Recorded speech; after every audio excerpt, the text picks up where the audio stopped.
Hi, friends. I have been nerding up so much on the Amazon storefront lists, and I wanted to come on here specifically to talk about sleep.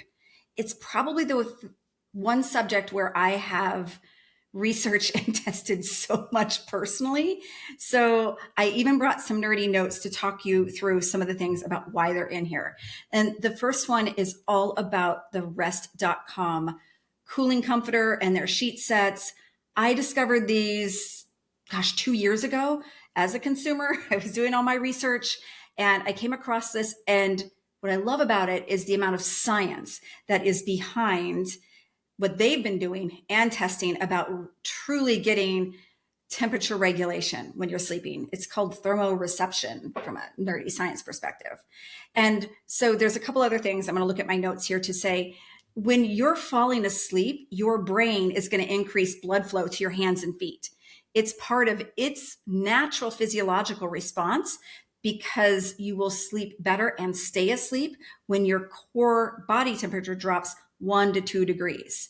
And so the technology with this cooling software, as you are physically doing your own rotating system, really, really matters. The other thing that I learned that matters to me was a cooling pillow, and not just any pillow. I decided to try this one. It's crescent shape and it is cooling software, again, not software, but cooling ingredients. But it's the crescent shape because I'm a side sleeper.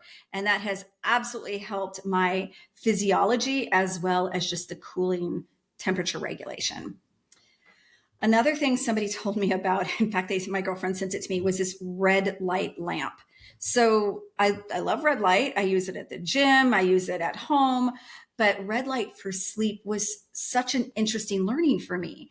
And a lot of it is because we already know the white light from TVs, the blue lights from our screens, just lights overhead.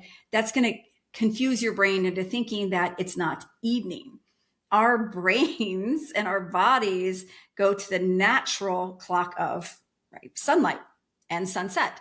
But the red light, what it does when you have it just in the room, it has a calming effect and it doesn't suppress the melatonin the way the other lights do. It lets the melatonin come and helps you wind down. So I found it's really a nice and soft and gentle way to help your brain know.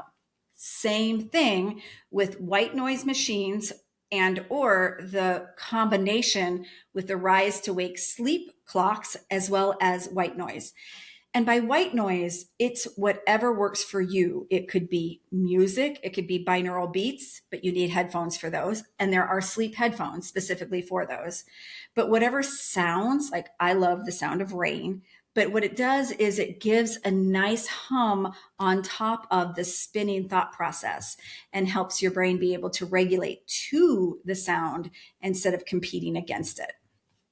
So, and then the natural rise to wake is very important because let's face it, an alarm clock, that's jarring and it's a cortisol burst right away. Whereas the rise to wake allows it to simulate a natural sunrise and your body will respond. You'll have less grogginess in the morning too, which is key.